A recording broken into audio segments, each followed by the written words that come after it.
It started like a whisper from deep space, a low hum detected by old satellites orbiting beyond the asteroid belt. No one paid much attention. Signals came and went, radio noise, dying stars, distant neutron pulses. But this one? It didn't go away. It got louder, clearer. And then one day, it answered back. By the time Earth's Unified Intelligence Coalition figured out the transmission wasn't random, it was already too late. A fleet was approaching, not just probes or scouts, real warships, hundreds of them, big enough to black out parts of the Martian sky when they passed. Mankind had barely finished arguing over lunar borderlines, and now here we were, staring down a full-scale alien invasion. The aliens called themselves the Dracon. Tall, metallic-skinned, multi-limbed creatures with eyes like glowing embers and voices like cracking thunder. They didn't come to talk. They didn't send diplomats. Their first message was a live feed of a mining colony on Europa being melted to slag, while the workers screamed into silence. The Dracon saw us as ants, primitive, divided, petty, a resource to be harvested, not a species worth respecting. What they didn't know was Earth had changed. Slowly, over decades, after nuclear brushes and climate collapses, the nations of Earth had unified under necessity. Not out of love, but survival. We didn't like each other much, but we'd learned how to fight as one. And when the stars lit up with those damn alien ships, something ancient woke up in us. Not fear, not surrender, rage. The Mars colonies were the first line. They didn't stand a chance. Civilians, engineers, scientists, slaughtered or turned to ash in seconds. But one outpost managed to get a distress signal out before the Dracon silenced it. That was all Earth needed. Operation Ash Dawn was born within hours, the greatest military force ever assembled, not led by any one country, but by the collective command, made of humans who knew how to fight and had nothing left to lose. AI pilots, orbital railguns, fusion bombers, mech legions launched from secret bases buried beneath Antarctica and the Sahara. The moon became a weapons factory overnight. But what really changed the game was the Lancer. Nobody knew his real name, just that he was a Martian-born ex-miner turned soldier. He'd been on that first outpost that sent the distress call. Only he survived. Burned, half dead, missing a leg, eye, and half his ribs. But when Earth got him back, he didn't ask for peace or rest. He asked for a warship and vengeance. He got both. The Lancer didn't lead from command rooms. He piloted the last of the Valkyrie-class dreadnoughts, old Earth war relics from the Arctic conflicts, retrofitted with stolen alien tech from decades-old black projects. They said he hardwired himself into the ship, that it responded to his rage more than his commands. First contact was near Phobos. The Dracon flagship, Morg Thul, hovered like a god over Mars' red surface, a massive engine of death. Their general sent a broadcast demanding Earth's surrender, listing coordinates of Earth cities they planned to obliterate in sequence. The Lancer didn't reply. He just fired. The beam from the Valkyrie's core cannon split Morg Thul in half. Just like that. No warnings, no theatrics. 1 second there was a threat. The next, silence. That moment changed everything. The Dracon underestimated Earth. They thought we'd scatter, kneel, but they hadn't accounted for the fact that humans, once united by hate and grief, don't stop, especially when we smell blood. Mars became the battleground. Not Earth. Humanity didn't wait for them to reach our cities. We took the fight to space, to their front lines, to their leaders, to their gods. And that's where it began. The longest, bloodiest, most glorious war in the history of both species. One that would remind the universe that humanity wasn't prey. We were the apex predators, and we were just getting started. The battle over Mars was supposed to be a massacre, but not the way it turned out. After the Lancer obliterated Morg Thule, the Dracon command structure buckled. They didn't expect resistance that strong, that sudden, and for a moment, a fraction of a second in the silence of space, they hesitated. Humanity didn't. Within 6 minutes of that first strike, Earth launched Retribution Protocol Echo. 68 dreadnoughts emerged from low-orbit cloaks around the Martian moons, accompanied by over 200 drone squadrons, armed mining rigs repurposed as kamikaze missiles, and weaponized orbital debris. Every piece of junk humanity had ever launched into space was now a bullet. The Dracon formation scattered, but it was too late. What happened next would later be known as the Red Sky Offensive. Thousands of Earth pilots, most with no real military training, just raw grit and rage, swarmed the alien fleet like hornets around a fire. They weren't just soldiers. They were sons and daughters of the colonists who'd been slaughtered, engineers who'd lost friends, farmers who watched entire supply lines wiped out. It wasn't just war anymore. It was personal. And humanity fights best when it's personal. The Dracon retaliated quickly. Their ships, enormous biomechanical constructs, bled blue fire across the Martian orbit. They didn't fire conventional weapons. Their tech was different. Organic beam systems that operated like nervous breakdowns in space. Whole ships writhed like living things, targeting human vessels by sensing emotion or electromagnetic panic. They took down 15 Earth dreadnoughts in the first hour. The screams were cut off mid-sentence in comms. Ships cracked open like tin cans. Human pilots fried in their suits as the Dracon unleashed what we later learned was a type of neuro-shockwave cannon, something designed not to kill, but to torment.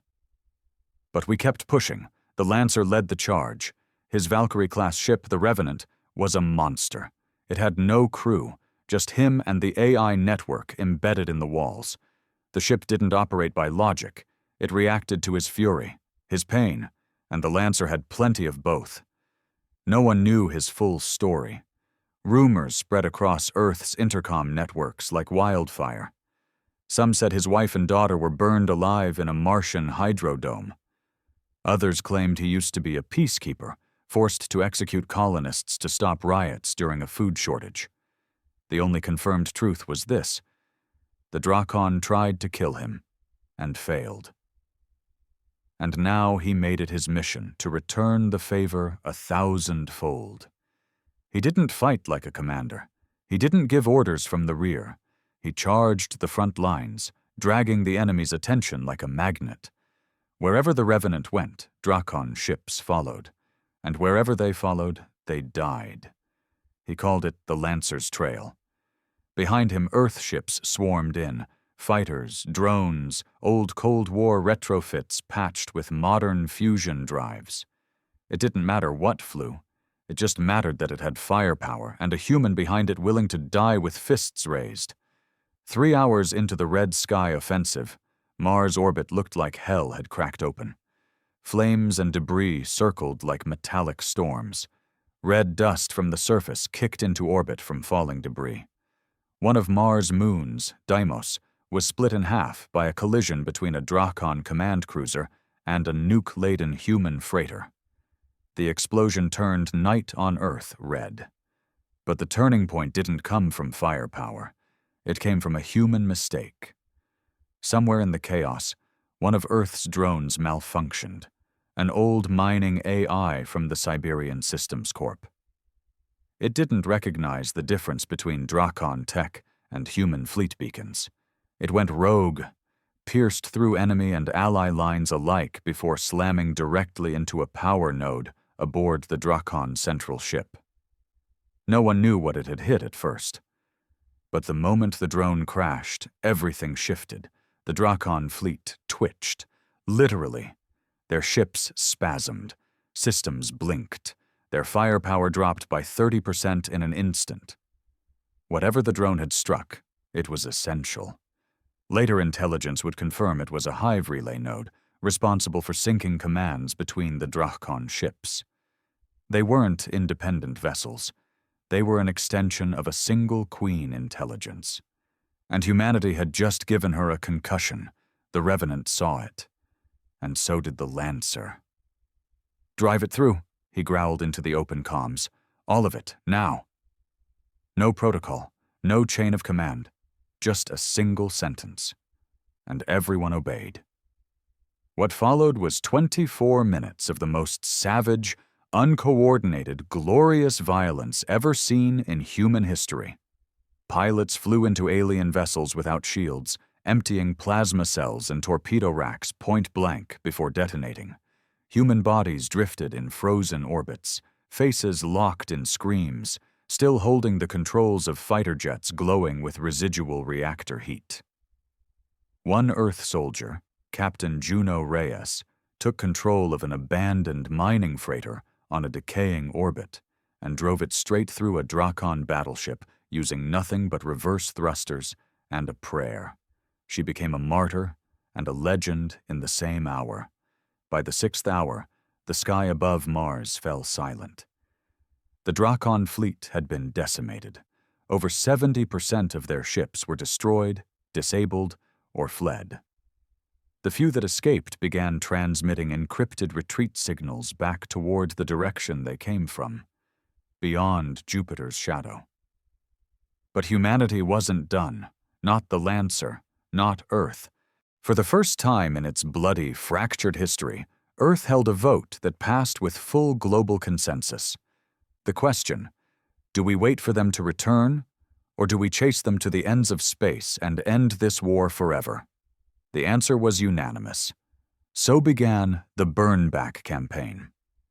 The Earth fleet, ragged, scorched, low on fuel, and missing over 30,000 souls, left Mars and pursued the Dracon homeward. But this wasn't revenge anymore. It was justice. The surviving alien prisoners were interrogated, if you could call it that. The Dracon didn't speak in words.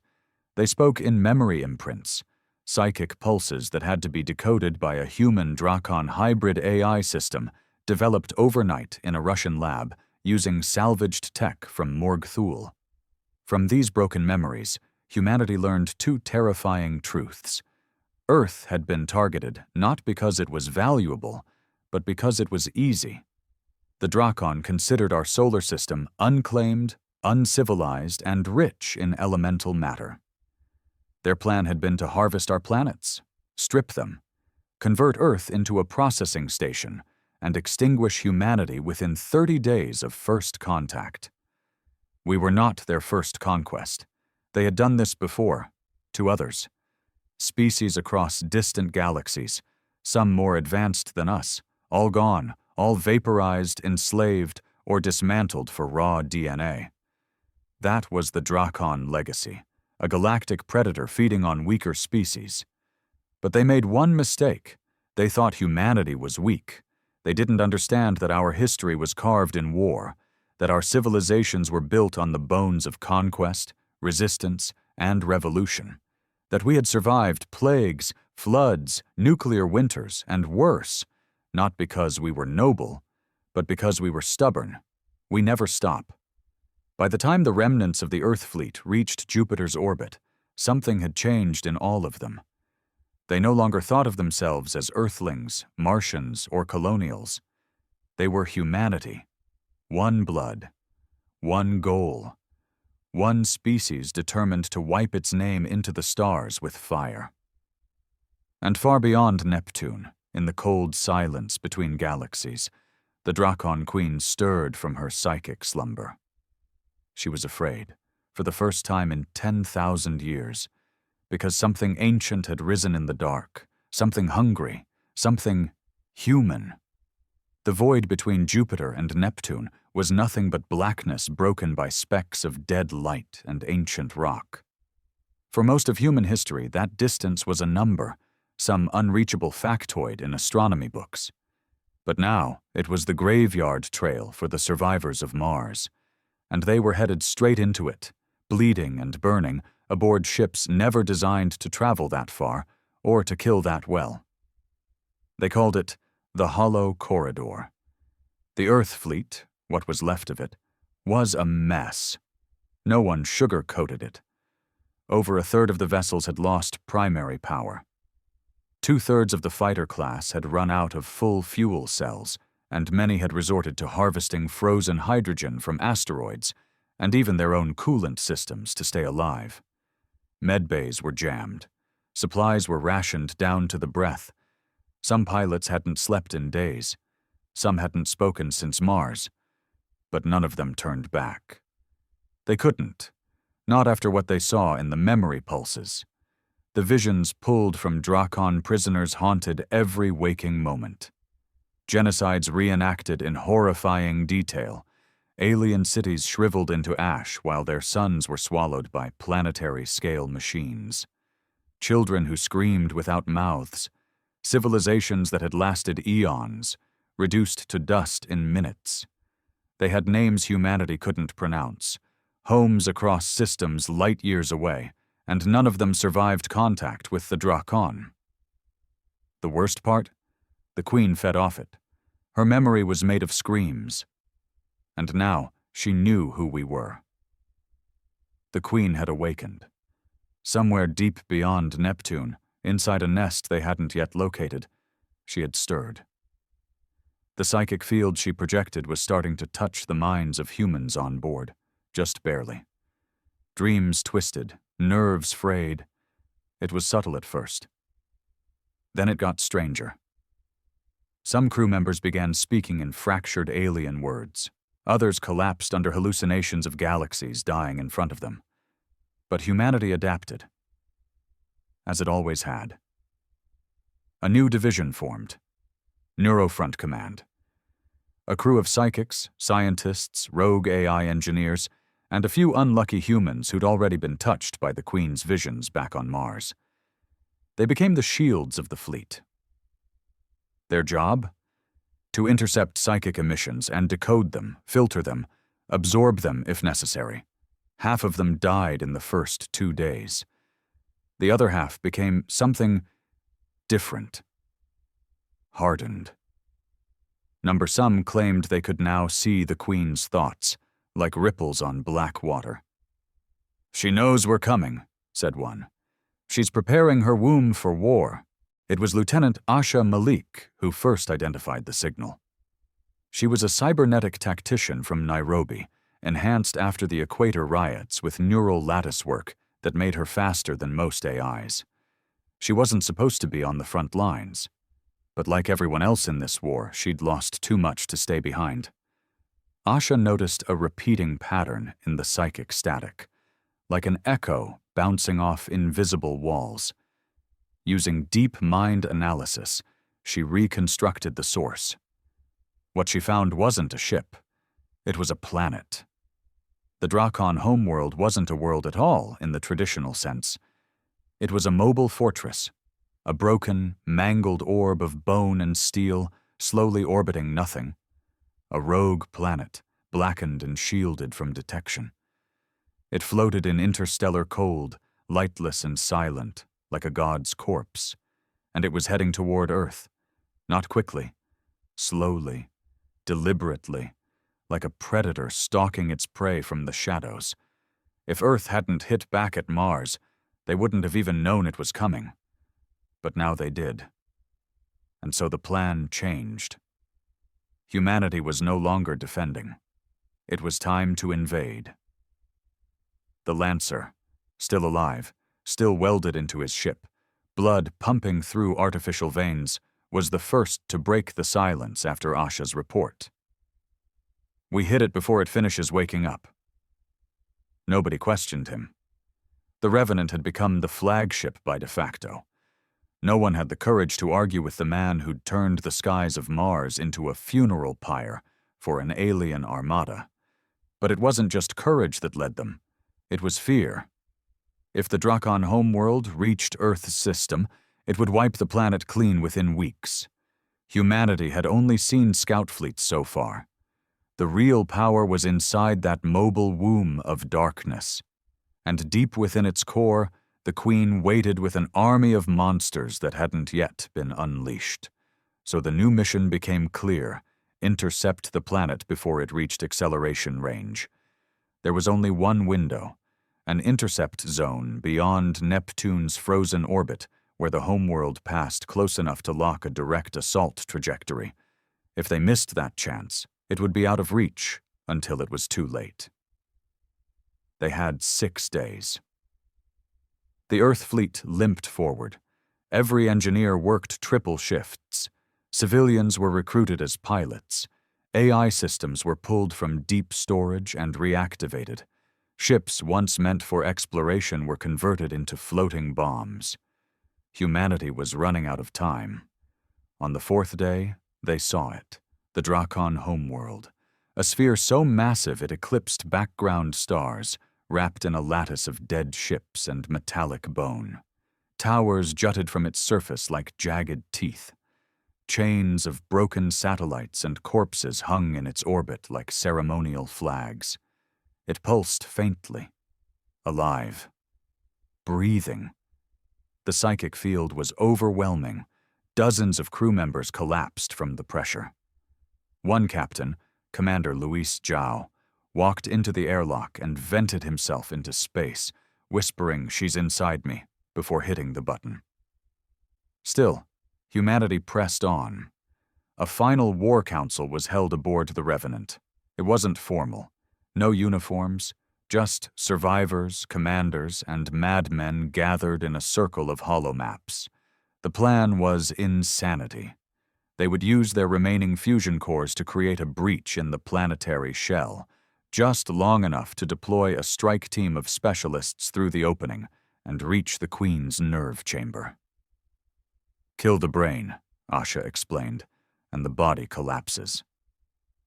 But it wasn't just about killing. They needed to destroy the entire psychic lattice. If any part of the Queen's mind survived, she could rebuild. They had to burn it to ash. The final team was chosen, the Lancer in the Revenant to punch the hole, Asha Malik to locate the Queen's chamber through mental mapping, Sergeant Elias Boone, Earth's most decorated close-quarters warrior, known as the Butcher of the Luna Riots, Dr. Hannah Velt, biospecialist and survivor of the Europa massacre. She knew more about alien DNA than anyone alive. And finally, Unit 0, a cybernetic child grown in a lab and trained to interface with alien psychic tech. They said she'd never spoken a word, but could hear the thoughts of stars. They were Earth's last bullet. At 0 hour, the Revenant ignited its core and rammed the Dracon surface. The explosion lit up the blackness like a new sun. A hole, bleeding light and shadow, tore through the planet's crust. And through that opening, the strike team dropped, one by one, into the dark. What waited for them inside wasn't a city, it wasn't a ship, it wasn't even technology, it was a tomb. Miles of flesh and steel, corridors that pulsed like arteries, alien screams echoing without sound, and everywhere, bones, piled, Hungarian arranged in shapes that made no sense. The Queen didn't build, she harvested. She had no civilization, no culture. She fed. She absorbed. She consumed the identity of every species she destroyed and kept their remains as reminders of her hunger. Now humanity was inside her. The final chapter had begun. They dropped like bullets into the bleeding hole torn through the Dracon planetary shell, falling in silence except for the rapid, synchronized beeping of their oxygen monitors. No one spoke. There was no room left for words. Everything that could be said had already been burned into blood back in Mars's orbit. Inside the Dracon homeworld, the laws of nature twisted. It was neither flesh nor metal. It was both. The corridors pulsed with wet breath, ribbed walls gleaming with a membrane that felt alive. Metallic fibers ran through the structure like veins, carrying flickers of bioluminescence that dimmed and brightened in strange rhythms, almost like they were reacting to the team's presence. Asha Malik's visor flickered with psychic interference the second they landed.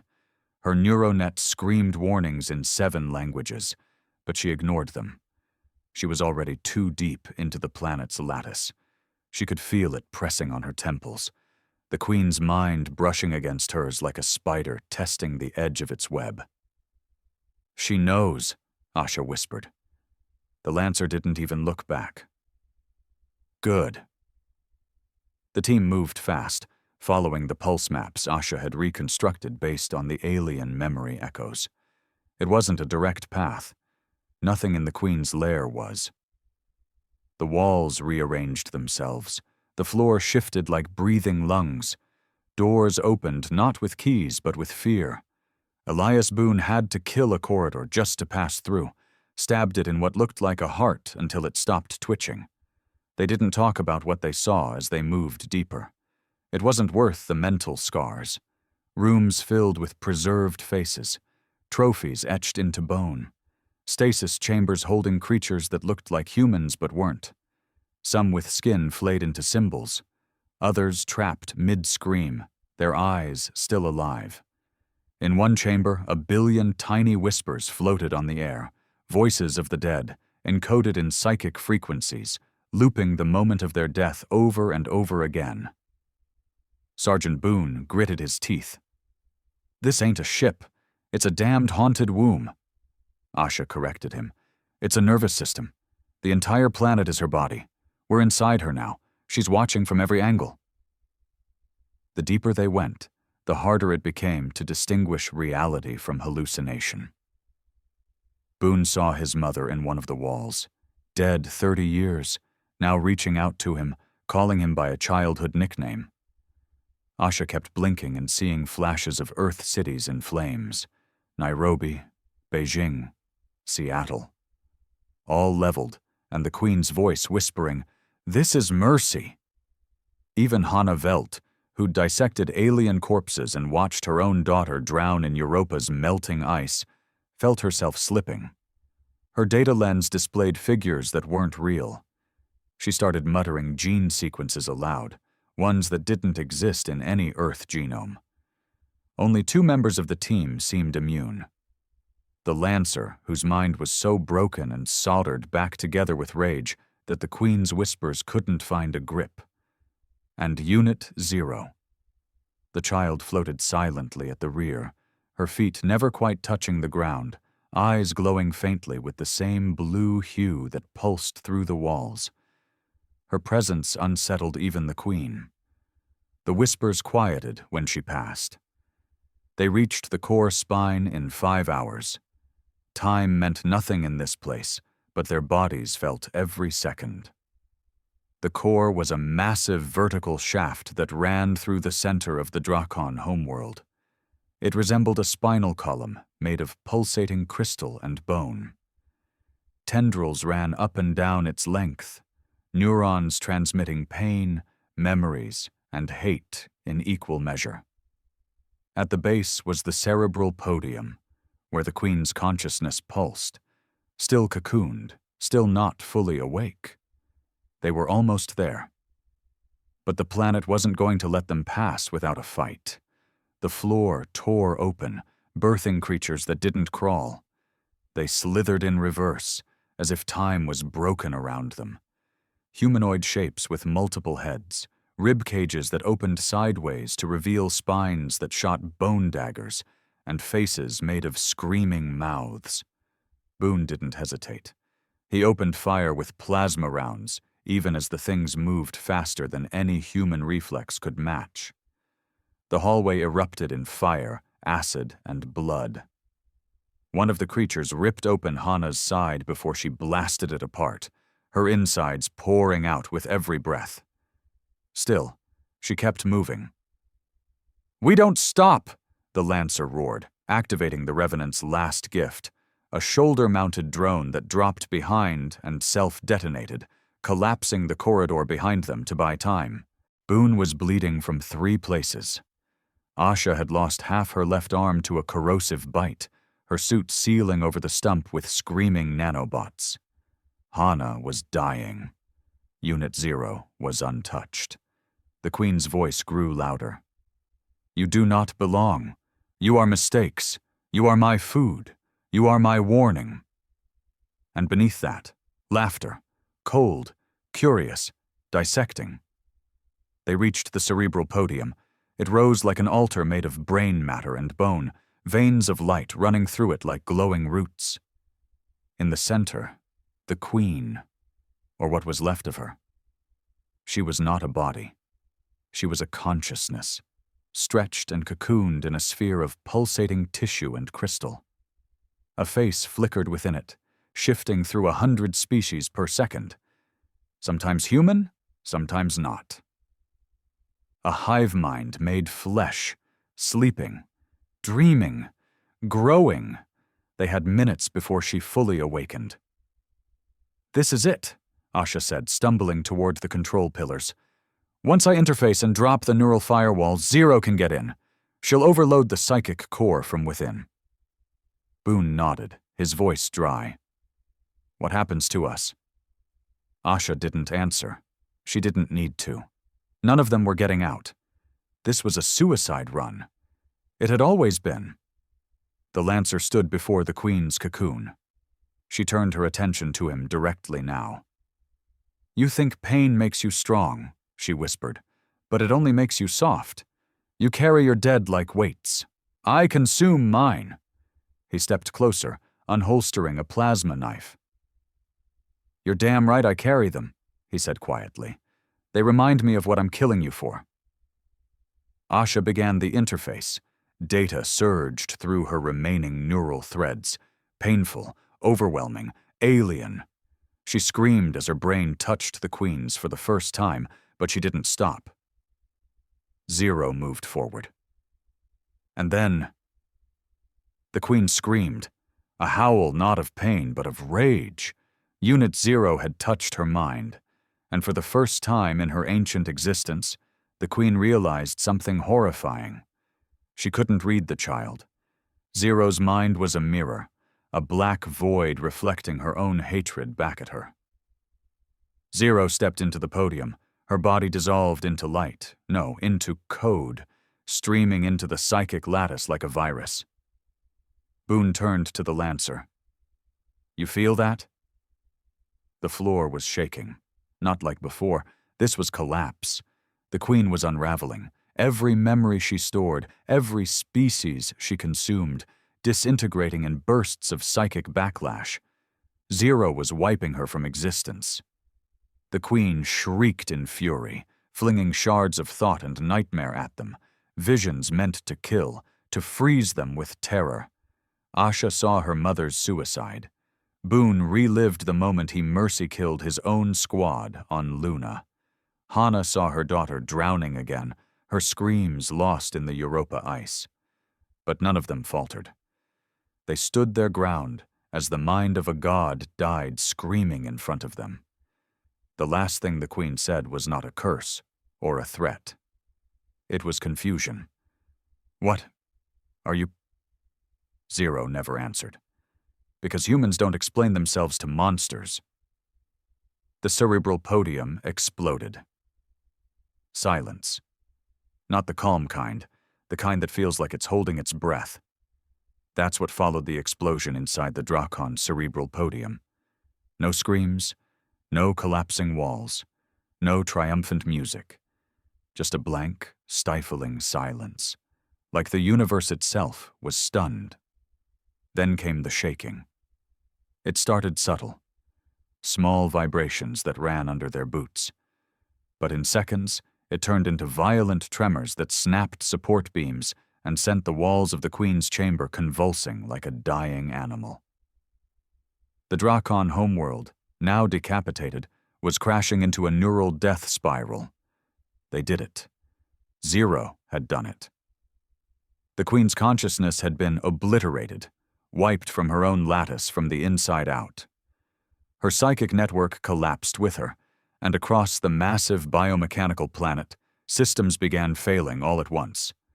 Lights dimmed, pulses flickered. The breathable atmosphere flicked in and out, replaced by toxic, sulfur-rich gases. The walls began decomposing into a sludge that reeked of rot and metal. But no one cheered. There was no victory cry, no fist raised, because the cost was real and immediate. Dr. Hannah Velt died first. She'd collapsed moments before the explosion, her internal bleeding catching up to her. She hadn't cried out, hadn't begged. She just sat down against the pulsing wall and whispered her daughter's name one last time. Asha was still alive, but barely. The neural link she forged with the Queen's mind had fried half her brain. One eye was blind. Her speech was slurred. Blood poured from her nose and ears. Every breath was agony. She staggered forward like a ghost, running her hand along the wall that was now decomposing into a thin, crumbling membrane. Sergeant Boone carried her over his shoulder. He was limping, drenched in sweat and blood, his plasma rifle out of charges. A bone fragment was lodged deep in his thigh, but he kept walking, grunting with each step like he was dragging hell itself behind him. The Lancer led the way, silent, steady, burning with purpose.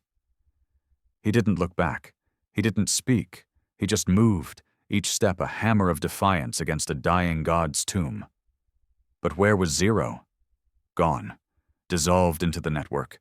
There was no trace of her body, no voice in their comms, no heat signature, just a faint hum in the walls, one last psychic echo, soft and fading, like a lullaby from a child that never cried. She knew, Asha mumbled weakly, as Boone dragged her along a collapsing corridor. She knew she wouldn't come back. The Lancer paused for just a second. His fist clenched. But he didn't stop. They made it to the breach point where the Revenant's impact had carved through the Dracon's surface. The path back was ruined. Half the entry tunnels had collapsed, and the gravity inside the planet was fluctuating in violent waves, sometimes lifting them off their feet, other times pressing them into the floor with bone-snapping force. Boone was barely staying conscious. He gritted his teeth, shoved Asha's weight higher on his shoulder, and kept going. "She's not gone," Asha muttered, her voice thin and breaking. "She's still in the lattice. She's watching." Boone shook his head. "The Queen's dead. You saw it." "Not the Queen," Asha whispered, her voice trembling. "Zero." Then the wall screamed. Not a sound. A psychic blast, deep, raw, primal, rushed through the corridors like a hurricane of thought. Boone and Asha both collapsed, hands to their heads, writhing. Even the Lancer stumbled, fists pressed against his helmet, teeth clenched in agony. Visions poured into them. Not like before. This was different. They saw the galaxy, our galaxy, stretched out in impossible clarity, billions of stars flickering like nervous thoughts. They saw Dracon vessels, hidden ones, still dormant in deep space, not yet activated. And they saw something else, a seed, a glowing orb pulsing in the very heart of the Dracon planet's core, a backup, a last fragment of consciousness, not from the Queen, but from something older, deeper, a failsafe buried beneath the Queen's mind like a parasite waiting for her to die. And now, it was stirring. Zero had not just destroyed the Queen, she had awakened something worse. The psychic wave ended as suddenly as it had started. The pain stopped. Asha passed out. Boone fell to his knees, blood running from both ears. The Lancer stood there, breathing hard, fists trembling. For the first time in his life, he didn't know what to do. The Revenant, now on emergency backup systems, was half buried in the rubble outside the breach point. Its AI was flickering, struggling to maintain integrity without its pilot plugged in. The ship's inner sanctum pulsed weakly, its reactor core smoldering. The Lancer helped Boone carry Asha inside. Medical systems engaged automatically, injecting stabilizers into both. Boone collapsed on the floor, whispering curses through clenched teeth. "She's not dead, is she?" he rasped. The Lancer didn't answer.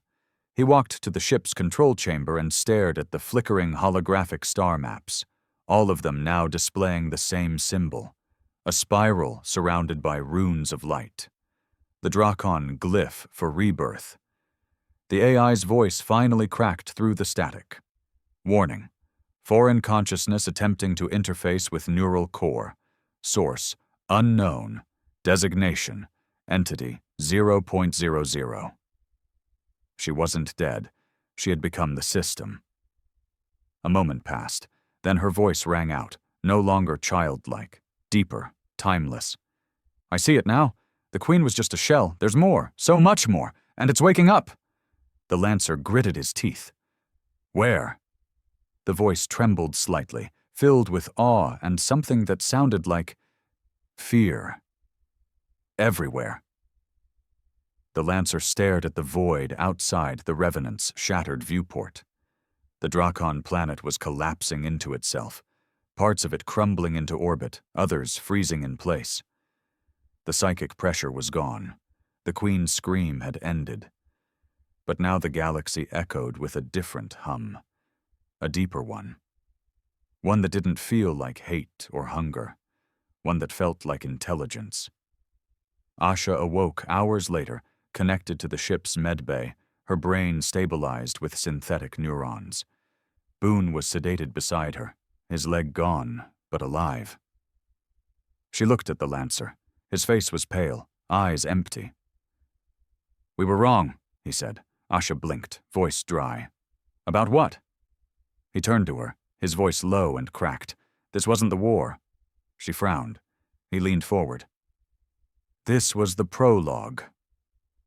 And far, far beyond the dying orbit of Neptune, lights began to blink on, one by one, in the cold blackness of space.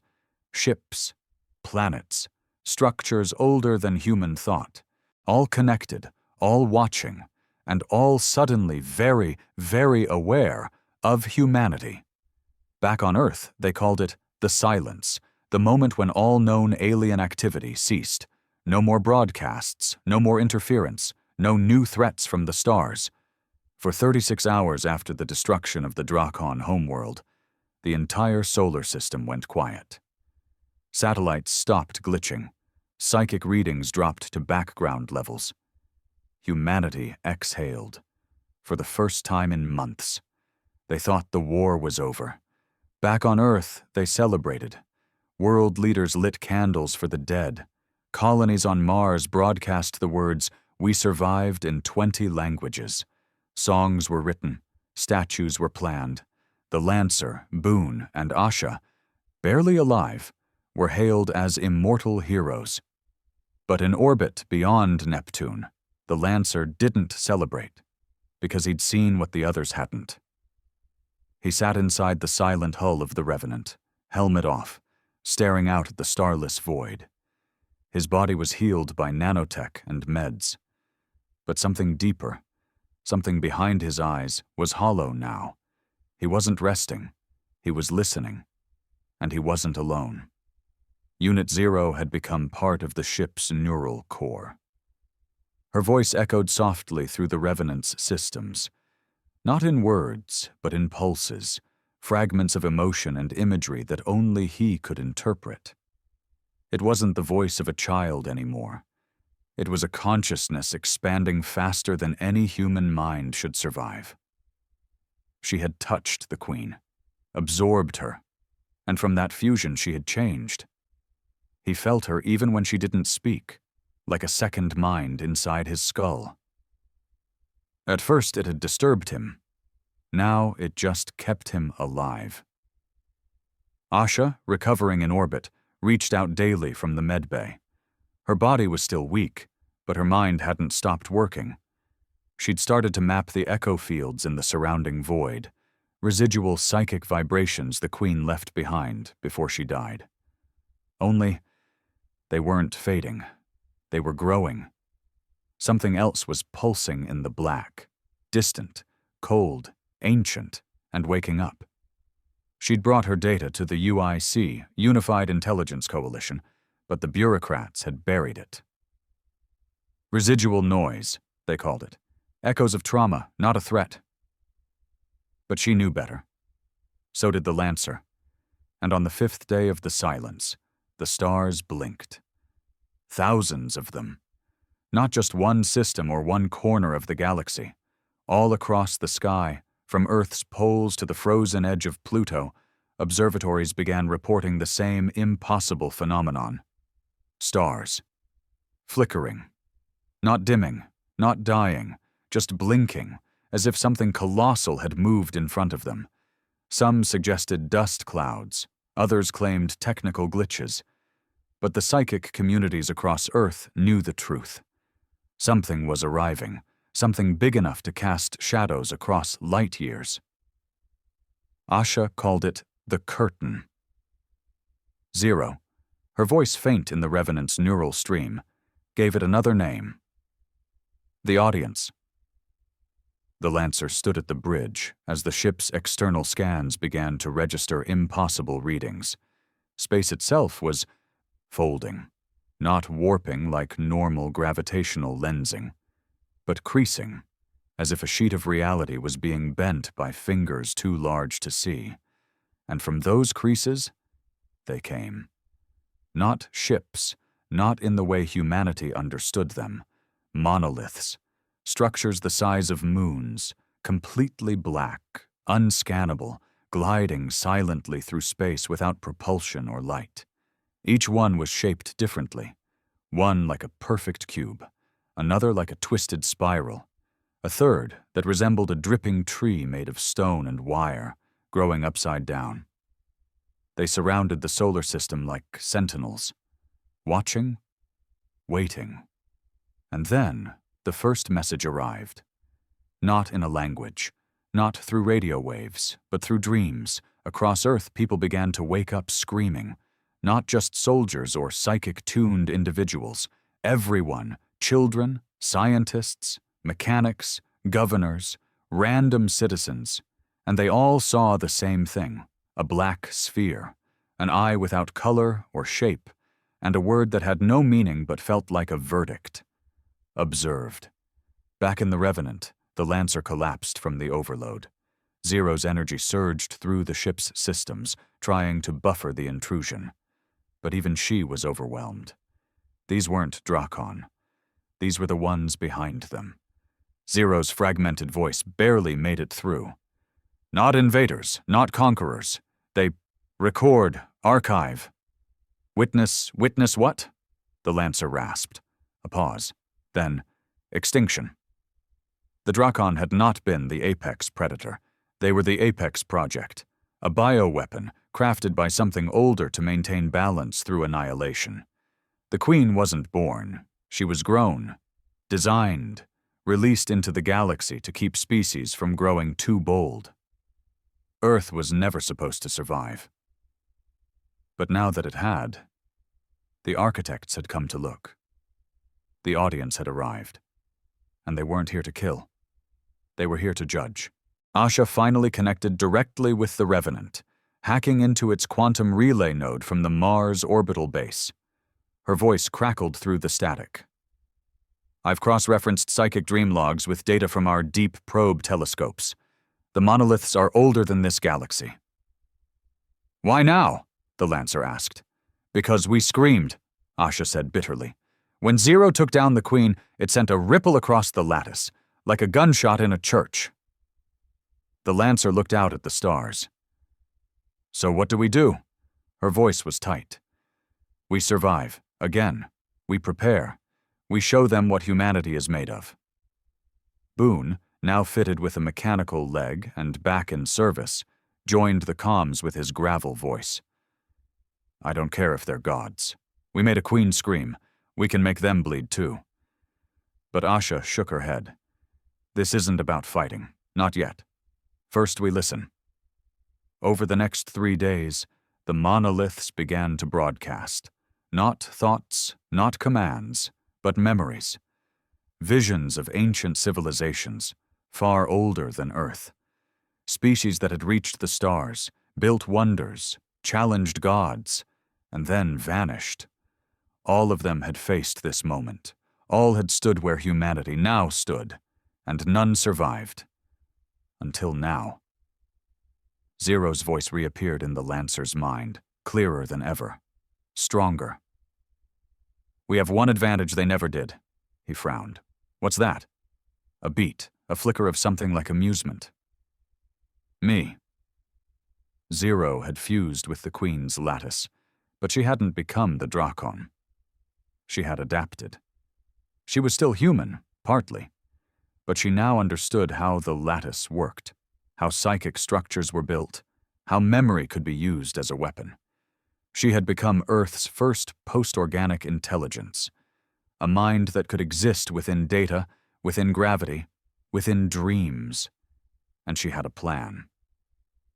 "If they came to judge, we'll give them a spectacle, a reason to fear us." "What do you mean?" the Lancer asked. Her answer chilled him. "We'll show them what happens when prey learns how to evolve." At that moment, across Earth's colonies and orbital stations, something began to stir. Those who had survived psychic contact with the Queen were changing. Small things at first, faster thought, sharper instincts, dreams that bled into waking moments, new languages forming in the back of their minds. The Queen's death hadn't just ended a war, it had changed humanity. We weren't just survivors anymore. We were something new, something becoming. They called the plan the Signal of Fire, not a broadcast, not a plea, a message, one forged from memory, pain, rage, and evolution. A message not sent in words, but in the most primitive and powerful force the universe recognizes: survival. Earth had never been more silent than in those final hours before transmission. Every city, every colony, every ship fell into a unified hush, listening, waiting, preparing to speak to something far older than their stars. But first, they had to construct the voice. Zero was the key. Her consciousness, fused with the Queen's ruined psychic lattice, now existed between dimensions. She wasn't a ghost, nor a program. She was a new kind of being, half human, half system, with the instincts of Earth and the awareness of something far, far older. Her presence could stretch across gravitational fields, tunnel through frequencies, and echo through electromagnetic pulses. She became the template, the flame in the dark. But even she couldn't speak to the audience directly. They didn't listen with ears. They didn't understand syntax or language. They processed patterns, observed outcomes across millennia, filtered through the psychic residue of civilizations that dared to rise. To speak to them, humanity had to become a pattern worth fearing. It was Asha Malik, half-conscious, mind-bound in neurofiber prosthetics, who realized what they needed to do. "We don't tell them who we are," she whispered from the medbay. "We show them." A signal composed not of light, not of math, but of memory. A synthetic psychic burst, a reenactment of humanity's rise, struggle, rage, and refusal to die. Filtered through Zero's new neural lattice, powered by every survivor who had been touched by the Queen's consciousness. Pain, war, evolution, defiance.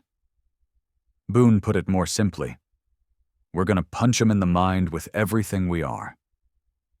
The Unity Tower, Earth's tallest structure, equipped with the largest energy core on the planet, was repurposed into the launch point.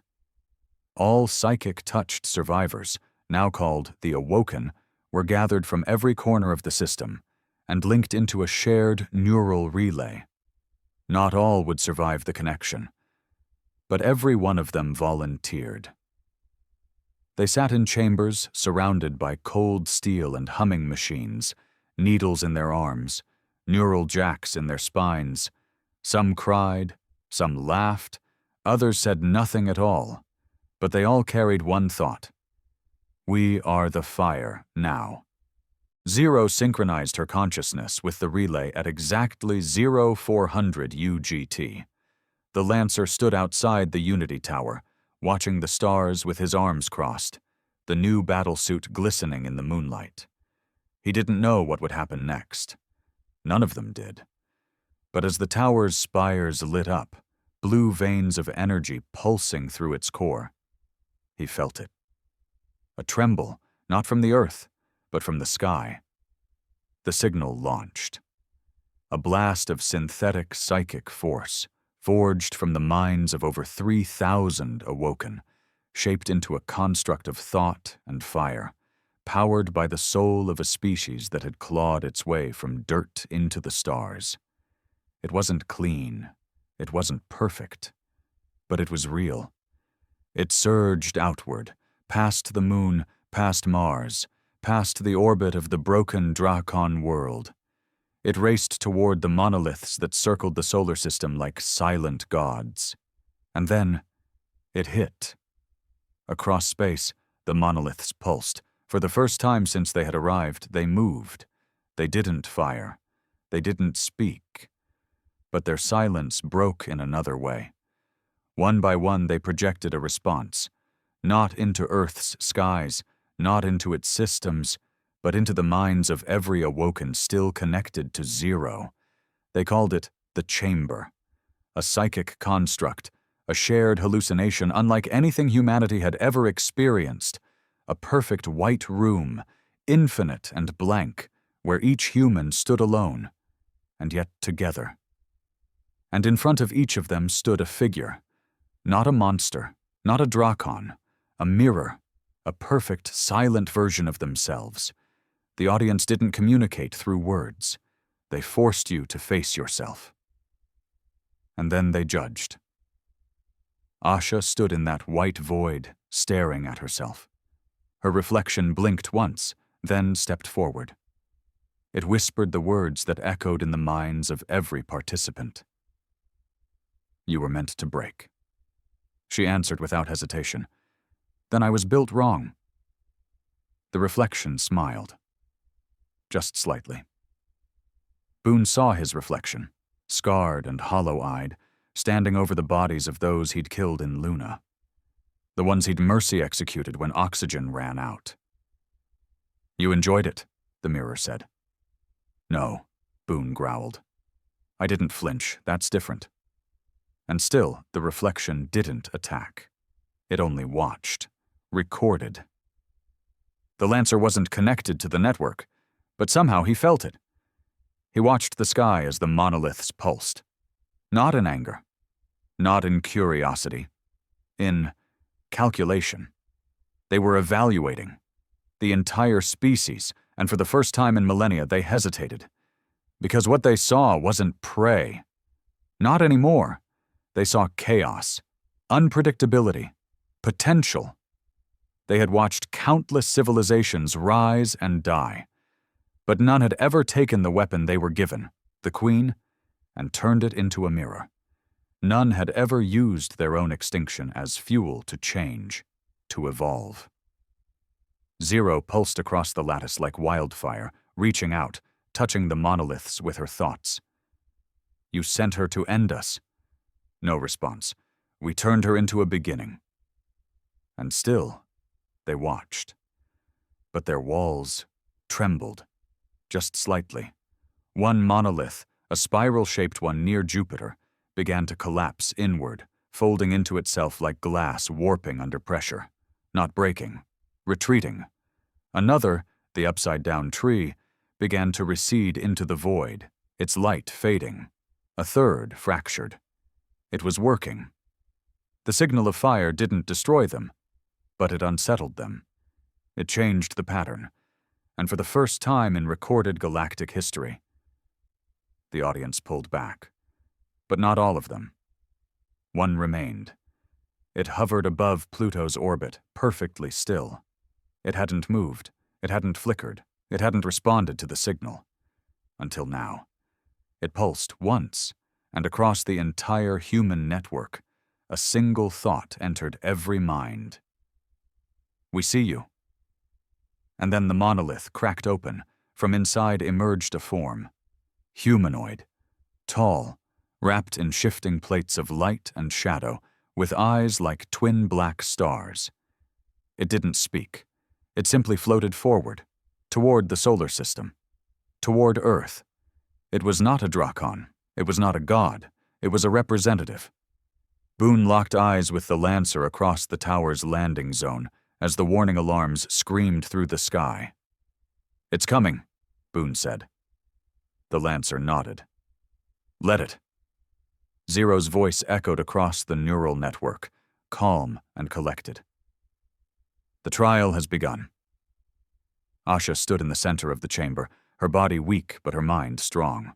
She stared at her reflection, now split in two, one side human, one side alien. It whispered, "You think pain makes you worthy?" She shook her head. "Number, but it makes us dangerous." The reflection smiled and vanished. Back on Earth, the skies split with fire as the being descended. It didn't burn, it didn't crash, it simply appeared. Above the oceans, above the cities, above the pain. It hovered for 13 minutes, watching, listening, recording. Then, without a sound, it raised one hand and pointed toward the Lancer. Every satellite turned, every ship scanned, every psychic screamed. It had chosen. The Lancer stepped forward, fists clenched. "I'm right here." And in a beam of black light, he was gone. The beam didn't burn. It didn't tear through matter or transport him with light. It simply rewrote reality. One moment the Lancer stood on Earth's surface, boots grounded in scorched soil, watching the sky burn. The next, he was floating, weightless in a space that wasn't space. Everything around him was dark, not black, but absolute. Not empty, but impossibly full, like the inside of a thought before it becomes language. Sound didn't exist here. Neither did time. He was alone, until he wasn't. The being appeared in front of him. Tall, silent. Its form shifted with every breath he didn't take. First a silhouette, then a body wrapped in glowing veils, then something closer to a man, and then not. Its face was always unfamiliar. Its eyes were always still. It wasn't trying to intimidate him. It didn't need to. It simply existed. And then, a voice. Not heard, but felt. "You are the Vector." The Lancer didn't flinch. "You could have picked a diplomat. Diplomats do not bleed." He took a breath, even though he didn't need one here. "So what now?" "You pass judgment?" The figure said nothing for a long while. Then, "You are aberration." Images exploded into the Lancer's mind, visions of Earth's history, compressed into moments. Fire, stone, blood, machines, music, war, a species clawing its way out of extinction only to build its own, over and over. He saw the Dracon Queen, first created, then unleashed. A tool, a shepherd of annihilation, not out of hatred but as part of a system, a test. The galaxy had rules, thresholds, growth patterns, and when a species broke them too fast, too wildly, they were culled. But Earth, humanity, they had refused extinction, refused submission, refused even understanding, and worse, they had turned the tool into something new. Zero, a hybrid thought, a mutation in the lattice. The Lancer stared at the being. "You built her. You threw her at us like a test dog, and we broke her teeth. She was never meant to return. And yet, she does." He felt Zero in the back of his mind, still alive, still linked, burning quietly through the shadows of this void. The being's presence grew colder. "The function was not for you to succeed. It was to illustrate your limit. All others obeyed it." "And we didn't," the Lancer said. "No." A pause. "You became recursive?" He almost laughed. "You're scared." The void pulsed. The being didn't move, But something deeper reacted. An ancient rhythm disrupted, a perfect equation that had found its first unsolvable variable. The Lancer stepped forward, fists clenched. "You don't understand us. You can record all the memories you want, judge all the dead civilizations, but you never fought a species that turned survival into a religion. We don't die quiet. We burn. We bite back." The being's eyes flickered with light and storm. "You should not exist. You multiply your errors. You reject refinement. You evolve from trauma." The Lancer snarled. "Damn right we do. Our bones are made from mistakes." Silence. Then came a sound, not in the void, but inside him. A deep, low hum that vibrated through his atoms. It was the protocol beginning. Final judgment. He felt his skin tingle. Blood thickened. Bones grew heavier. Not pain, but pressure, like being measured by an ocean made of thought. And then, a choice. In his mind's eye, a door appeared. On the other side, Earth burning. Cities turned to ash, colonies shattered, the species extinguished without scream or resistance, and beside it, another path. One where Earth survived, but changed. Humanity absorbed into the network. No more wars, no more pain, no more independence. Peace at the price of everything else. The Lancer stared at both, silent, weighing the impossible. Behind him he heard a whisper. "Zero. They want you to surrender to the illusion of control, to believe peace means obedience." He clenched his jaw. "Then I'll die a loud mistake." He turned away from both doors, walked into the void. The being's voice thundered. "There is no third path." The Lancer looked over his shoulder. "There is now." And with that, he punched the wall of the void. Not metaphorically. He struck with every memory in his body, every scream, every death, every time humanity had been pushed, cut, cornered, and refused to go down. He punched with the rage of 1,000 dead colonists, the scream of children on Europa, the fire that burned in Mars's orbit, the echo of a queen's last cry. He punched with all of it, and the void cracked. Light bled in, not gentle, not soft, wild, bright, human. The chamber exploded. Back on Earth, the skies shimmered. The monolith that hovered over Pluto shattered. The others, those that had once encircled the solar system like executioners, retreated, silently, one by one. Gone. Asha, watching from the Mars orbital station, wept without knowing why. Boone stood on the balcony of Unity Tower, face to the sky. And "Zero?" she screamed, not in fear, in joy, because she had felt it, the impossible. He survived. The Lancer opened his eyes.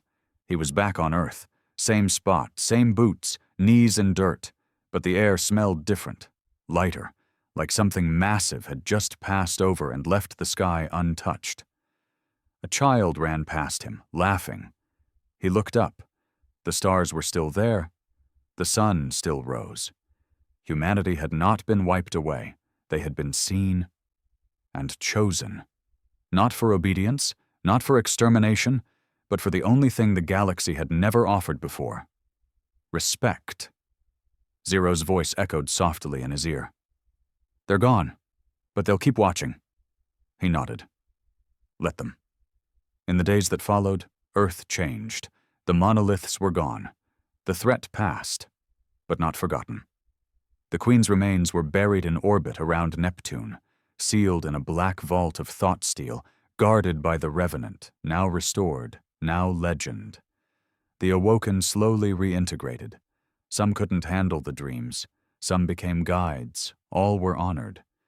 Zero remained everywhere and nowhere, her mind part of every system, every ship, every whisper of static. A ghost in the machine, loved, feared, eternal. The Lancer? He disappeared. Some say he walked into the Arctic winds and never came back. Others claim he still pilots the Revenant beyond the Oort cloud, watching for the next ripple in the dark. Asha wrote it down in her final report. "We won nothing. We proved everything. They came to conquer. But we taught them to remember us.